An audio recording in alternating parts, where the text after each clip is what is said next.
What's up, guys? Mason the Brock Henderson here. So, you see the shirt. More importantly, you see the title of this video wherever it is, whether it's on the top or the bottom, I don't know. And now, it's time to talk about this game. It's a good game. Yeah, Persona 5 Strikers. Heard about it, didn't ever think we were actually going to get it in the US, and then we did, and I was ecstatic because, I mean, I wanted more Persona, and personally, I didn't mind that it was more Persona 5. Like, I've not really been that connected to the Persona series. I joined in on Persona 5, partially because a YouTuber that I follow, a Let's Player, was playing the game, and I just kept hearing about it. I kept hearing how awesome it was. I was like, I'll try it out. So I did, and then I loved it. And then that caused me to go back and play Persona 4 Golden, which I've not actually finished. Probably need to get on that. Um, but yeah, I love the series so far, like, of the entries that I've played. At some point, I'll probably try to check out Persona 3 as well, and maybe if I can find it, Persona 2 and 1, just to see, like, how the series grew, because I know each game is kind of different in the way it's set up, but they still kind of run on slightly similar, I think, elements. But this one, kind of a side story. It's definitely different in a lot of ways, but not bad ways. And I don't know. It's kind of depending on what you're going and expecting. So before I go into any spoilers about the game and kind of talk about story elements, as far as the gameplay and how it's set up in general, this is not your typical Persona game. You still have the ability to use personas. You still have all the different abilities that come with those personas. You know, the different like elements that you can attack with. But yeah, it's action RPG, so you're fighting in real time. You can still like pause in a way because you can hold down the R1 trigger and pull up the persona, and you could still like decide what like attack to use, and you can even decide where to use it. But yeah, it's all happening a lot quicker. You're fighting these enemies in real time. They're attacking you in real time. And yeah, the way it's set up is it's pretty interesting. You know, it's still set up in a way that feels like it's a Persona game, but obviously it's not the same. So that's the best way I can describe it. Is the it's different, but it's still the same in a way. And overall, I mean, all the elements to it, I felt like really worked. You know, in the way that this game was set up, I don't necessarily think that this style there was a reason for it per se. Like I kept waiting to see like, okay, is like this one boss battle, is this going to be the reason why? You know, and honestly, the boss battles were pretty well set up, you know, to be this kind of fun action RPG. But for the most part, like I could have easily seen it being set up the same way that Persona is. You know, I didn't really see a reason for it to be an action RPG, but that's what they decided to go with to, I guess, kind of set it apart from the mainline games. And in that case, you know, I thought they did a good job with that. They definitely made it feel like it was kind of something different. Um, and yeah, as far as the gameplay was concerned, I had my ups and downs with it. There were times where I felt like the enemies seemed a little too difficult because there's some that you can't really stagger easily. And so there were times when it kind of felt like everything was just constantly attacking you. You didn't really have a chance to like take a breath and actually counterattack. But for the most part, like it was still fun. It was still energetic. Like I had fun playing it. And also the fact that you could still like fuse personas and bring different personas with you into battle. I mean, that's always a fun thing. And you also get to play as your teammates, which is not something that you could, well, I guess you could kind of do it. But to actually like take control of them and have them run around, have them be the ones to like rip the mask off, I thought that was pretty cool. So yeah, all in all, like the setup and the gameplay, I thoroughly enjoyed. Did it need to be done this way? Not necessarily, but I still feel like they had this idea and they went for it, and I thought it turned out pretty well for what it was. As far as I guess more of the style and the music, I mean, it's still set up very much like Persona 5. There are a couple new songs that are thrown in there, and then there are some new renditions of songs from Persona 5, and they all just sound still so good. Like the music in the Persona series is just so good. I loved all the music of Persona 5. I've loved all the music of Persona 4 as well. And yeah, I could listen to it on repeat. I mean, the new rendition of Last Surprise, there's a new rendition of Rivers in the Desert. Yeah. Um, for a second, I forgot the name of the song. It's like, that's the name of the song, right? Like, I'm not going to look stupid calling it something that's not. But yeah, there's all these renditions of kind of the older boss battles as well, boss battle music. It's so well set up. Like, it's just so good.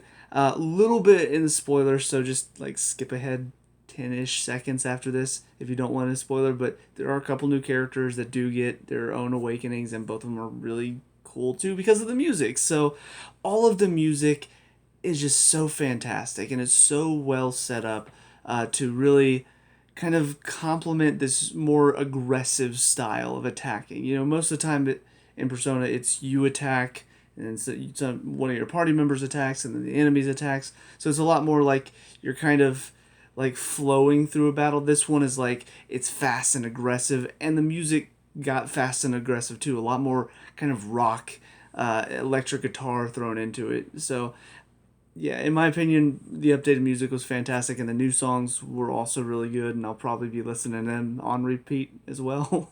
So, but yeah, so that's kind of just the style and music of the game.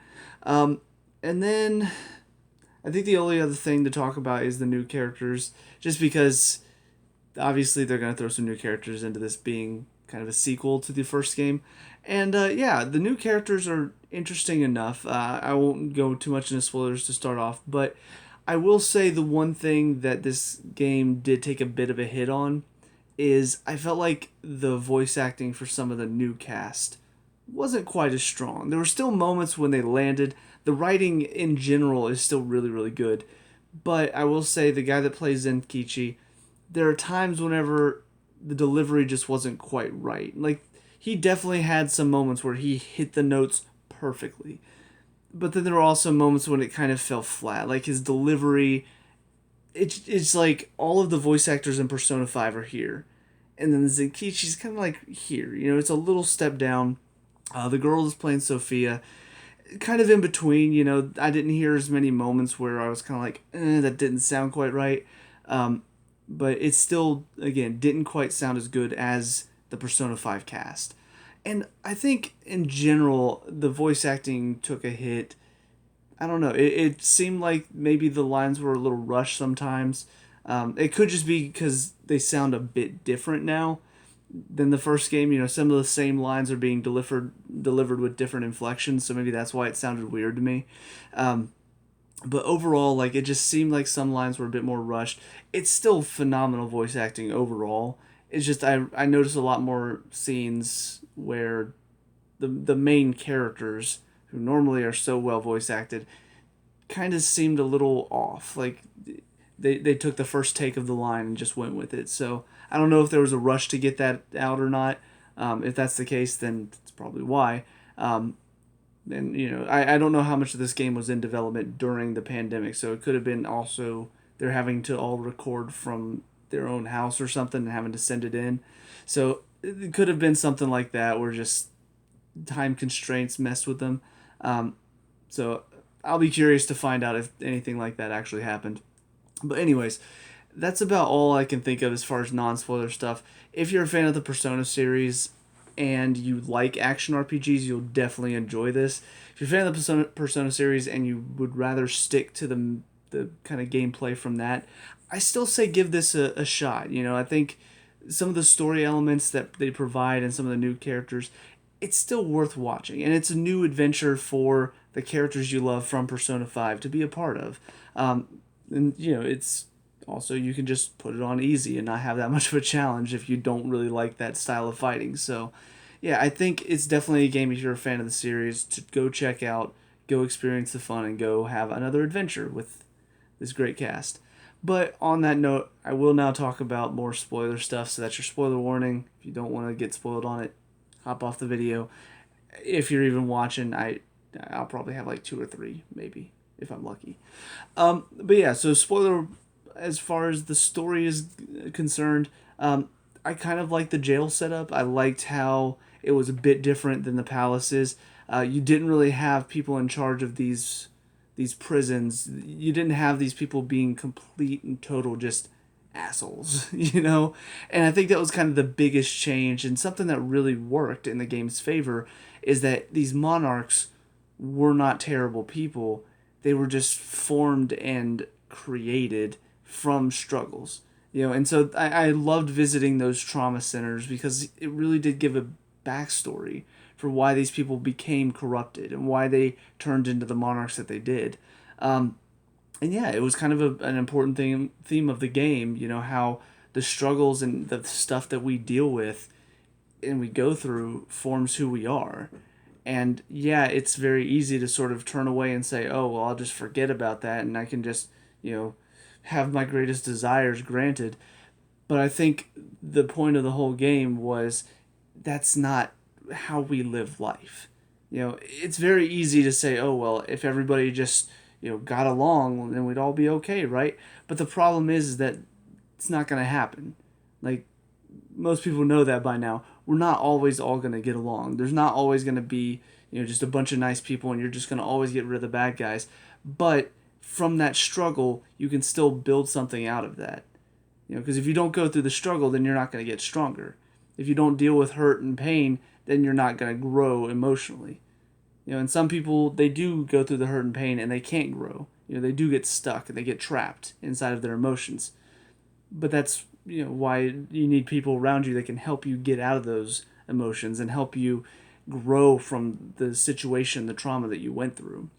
So it's a very important message about, I think, how trauma can really hurt, but also if you have the right people around you, it can help you grow and become a better person.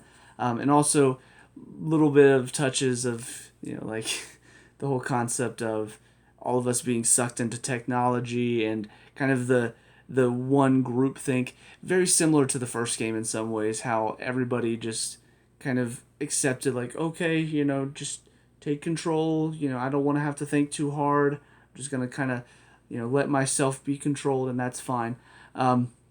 It did kind of play off of those themes a little bit, but this was more, I think, granting desires rather than, you know, just kind of ignoring everything going on and just kind of following the latest trend. It was a little bit different.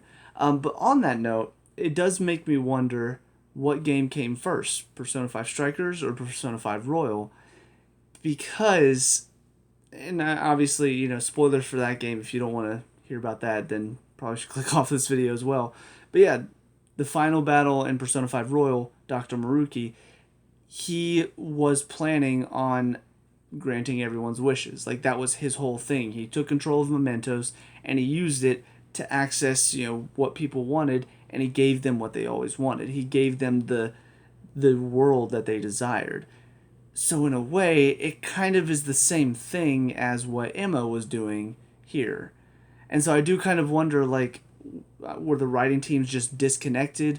Which game was written first? You know, I need to know because I do kind of feel like you kind of did the same thing here. You know, if Royal is the first game that came out, then Strikers really should have tried to go with something different for the final battle. You know, for what the final boss was trying to do. And if Royal was an add-on that came on after Strikers was released, it's kind of like, well, you know, you basically just took what Strikers did and did it again, but in one boss battle. Like, it did seem a little lazy to kind of repeat that plot point from Persona 5 Royal. But again, I don't know which one came first, so I don't know which one's the lazy one. Obviously, it's a little bit different in some ways, but it still feels very similar. You know, the idea of controlling the masses by giving them what they've always wanted and granting their deepest desires. It's kind of the same thing. But aside from that, you know, I liked a lot of the little plot points throughout the game. Again, Zenkichi's and Sophia's awakenings were still fantastic. The music had a lot to do with it because hearing it and knowing what was about to happen, it got me really excited. But yeah, I mean, Zenkichi's, was kind of telegraphed. Like I knew what was going on. I could see what was going on with his daughter. That storyline was touching. Seeing that she was super obsessed with the Phantom Thieves was funny. But then seeing what they had to go through, I kind of figured, okay, so there's probably going to be something with his daughter being either trapped in a jail or she's going to be a jail monarch. And so, sure enough, they turned her into a monarch because of her past trauma. And so then Zenkichi has to go in. I love that section too, where you have to like, play as him and hide, because it's like you don't often get to go through a palace as just a normal human without any powers. Like it was pretty interesting. So yeah, that little section then of course leads to his awakening, and yeah, it made sense because he was somebody who kind of just followed orders. He still went to the beat of his own drum, but he was also stuck, because he felt like he was powerless, he couldn't do anything, and so that spirit of rebellion, whenever they turned his daughter into a monarch, kind of broke him out of that. So it was great to see there. And then Sophia's was kind of a nice little surprise at the end. Like she had this power, supposedly very similar to the Phantom Thieves, but not the Phantom Thieves. And it seemed like, whatever the little boxes are, it was like, okay, well, I guess that's her persona-ish thing. But it was funny because playing through the game, I even noticed, all of her attacks have the little question mark next to it. Because it's like, well, is this a light attack? Is this a healing spell? Like, is that what this is? Because I don't even know if that's a persona, so is that what this is? So whenever at the end she had her moment and she had her awakening, it was kind of a nice little surprise. And it made sense because she didn't really have a heart. So how could she have a heart to rebel with? But by the end of the game, she understands what a heart is, and she had actually managed, through connections with the Phantom Thieves, to grow kind of a heart of her own. And so that's what caused her to finally be able to awaken to her persona. I was like, that's a nice little touch, and I like how they handled her story. There were times when it could get a little heavy-handed with like the whole like, oh, I don't understand what's going on, that whole AI story. But it still made sense why they were doing it, and I liked a lot of the beats. I also liked how they kind of connected all of the jail rulers to somebody in the party. Not everybody got to connect with the jail ruler, but most of them did. Alice and An both had the modeling thing. Yusuke and Akira, no, not Akira. I've forgotten his name now, but the author, both of them very similar. Artist and author plagiarizing works. Oh, it sounds like Madarame. Um, and then Haru dealing with this influential politician who knew her father and actually babysat her. And then, of course, Akane, Zenkichi's daughter, being a monarch. So all of them kind of had these different connections to the jail monarchs, which was a nice touch because it made it feel personal. And that was something I was worried about when we started to go through this game. It's like, okay, well, in the first game, basically we went to all the palaces for personal reasons. The only one that was different was, well, not even that one. I was gonna say Okumura because the fan site pushed that, but in reality, I mean, Haru was on the team anyway, and so we wanted to help out her. So I was worried that, okay, are all these jail rulers, is it just gonna be like, well, okay, we just go to this place and boom, there's a jail ruler. So I like the fact that they did give a personal connection or a professional one in Yusuke's case. So that way these jail trips didn't seem like such a just out there like, oh, well, I guess we'll go do this now. Because that is kind of a problem if you're going to play it like that, because that's not how they do things. They try to make sure it's something they all agree on doing. And so I like the fact that there was something that connected someone to it. So they're like, I need to do this because I see something in them that I see in myself if I hadn't had the backing of my friends to kind of keep me from going down a dark path. So I liked how they set that up in each of the cases. I'm trying to make sure I'm not missing any major plot points. I think the Akira thing was a little telegraphed. They were definitely playing up so much that, oh, he's the mastermind, he's the one that, he's the one that's pushing Emma out to everyone, so he's clearly the one doing all this, right? I don't know, I kind of saw it coming that he wasn't going to be the mastermind.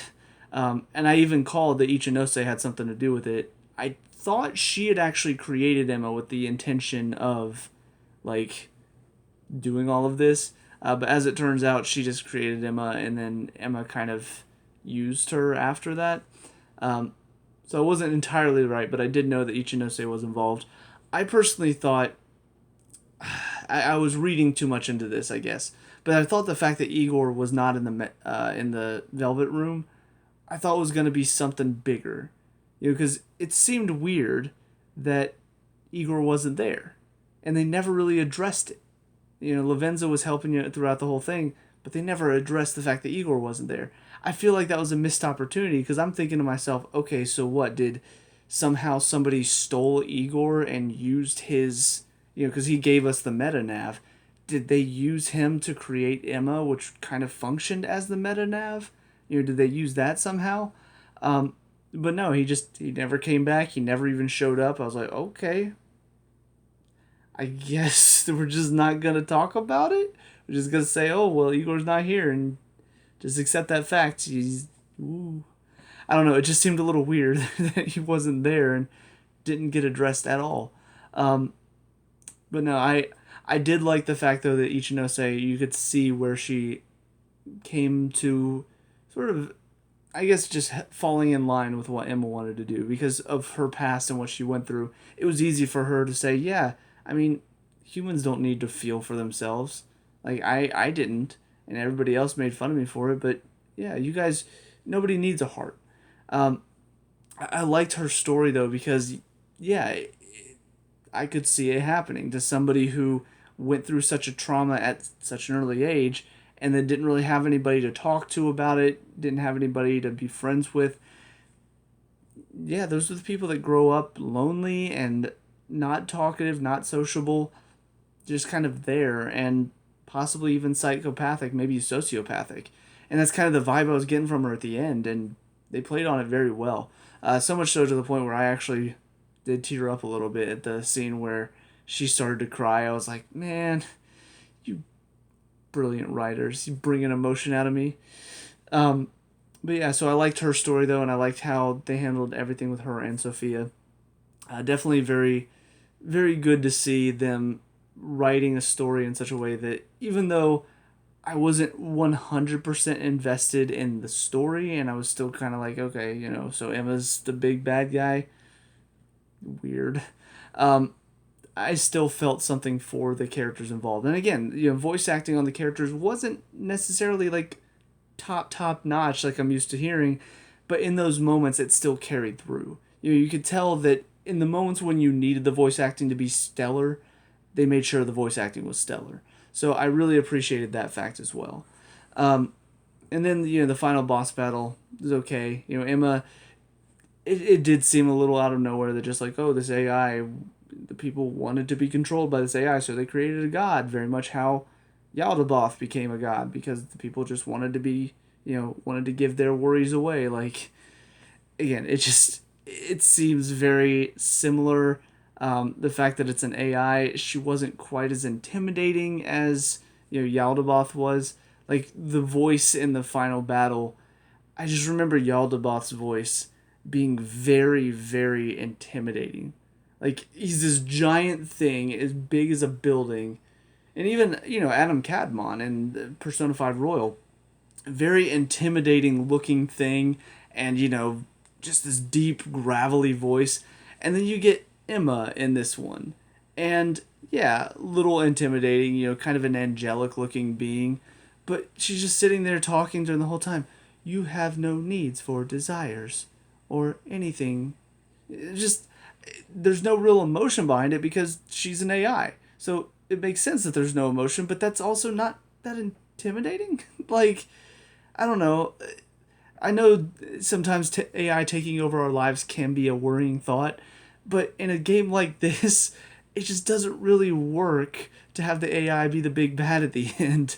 So I don't know. I feel like they kind of didn't stick the landing with Emma being the bad guy. Like, it was a fun boss battle. I enjoyed the mechanics of it, and how you had to split up your team to go attack the orbs and then finish the battle, kind of with Joker.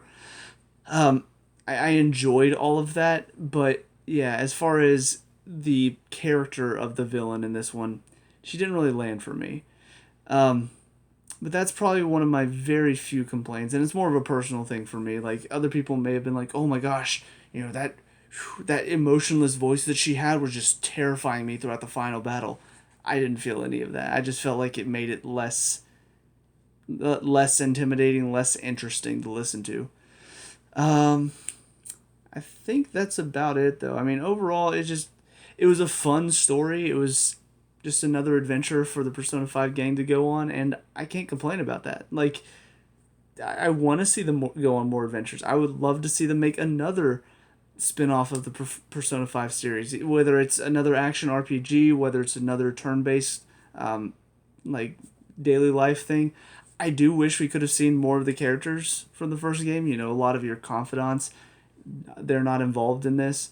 I was a little disappointed in that, but also like I kind of understand. You don't want to get a huge voice cast of all the original voice actors back on, and on top of that, including confidants in a game like this where you do have to go through things quickly and you're not really spending time doing things.